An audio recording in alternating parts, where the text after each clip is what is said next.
V Sloveniji je bilo najdenih vsaj 35 vrst čmrlj. Čmrlji, podobno kot medonosna čebela, živijo v družinah, le da so te veliko manjše, saj štejejo le nekaj 10 do nekaj 100 osebkov. Čmrlje družine imajo tudi krajšo življenjsko dobo, saj nastanejo pomladi in najkasneje jeseni propadejo. Pri čmrljih namreč prezimijo samo v zadnjem letu izlegle matice. Matice postanejo dejavne ob prvi močnejši pomladanski utoplitvi. Običajno je to februarja ali marca.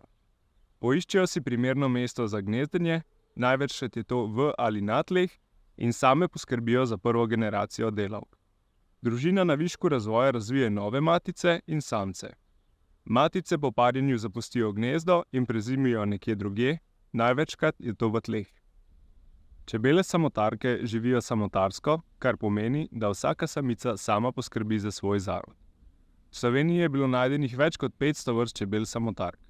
Večina vrst gnezdi v tleh, najbolj znane pa so vrste, ki gnezdijo v luknjah v lesu in votlih rastlinskih stebrih. Samice v gnezda odložijo cvetni prah in jajčeca. V večini primerov se nove čebele samotarke izležejo šele naslednje leto. Število divjih čebel v zadnjih desetletjih hitro upada. V Evropi grozi izumrtje kar četrtini vrst čmrljev, zaradi česar je ponekod že ogrožena kmetijska pridelava.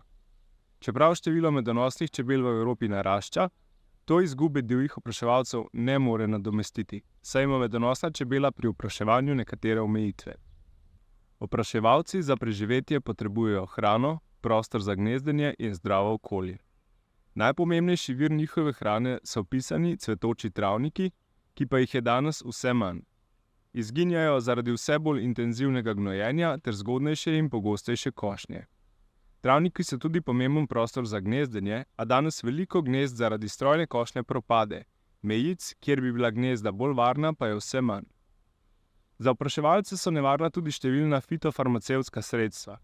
Uporaba mnogih je zato v času cvetenja prepovedana ali pa omejena na nočni čas. Ob nepravilni uporabi pesticidov je učinek na divje opraševalce lahko še večji kot na medonosno čebelo.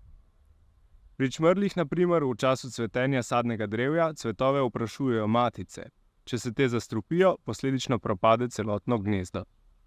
Pri varovanju opraševalcev je najpomembnejše ohranjanje pisanih cvetočih travnikov. Na njih opraševalci namreč dobijo hrano in prostor za gnezdenje. Kjer to ni možno, lahko prehranske vire vsaj deloma izboljšamo s setvijo medovitih rastlin. Pri tem je bolje sejati mešanice, kot pa samo eno vrsto rastlin. Tako zagotovimo hrano več različnim opraševalcem, podaljšamo pa tudi obdobje cvetenja. Če medovite rastline sejemo kot dosevke, je pomembno, da izberemo vrste, ki zacvetijo čim hitreje.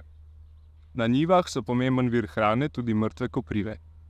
Nikoli ne sejemo ali sadimo invazivnih rastlin. Čebelam samotarkam lahko pomagamo tudi s postavljanjem gnezdilnic. V njih gnezdijo vrste, ki so zelo pomembne opraševalke sadnega drevja. Pri izdelavi in namestitvi gnezdilnic moramo upoštevati osnovna navodila. Vrstam, ki gnezdijo v tleh, lahko postavimo talne gnezdilnice. V primeru uporabe pesticidov moramo dosledno upoštevati navodila. Če je le možno, pa uporabimo druge naravi prijaznejše metode zaščite rastlin.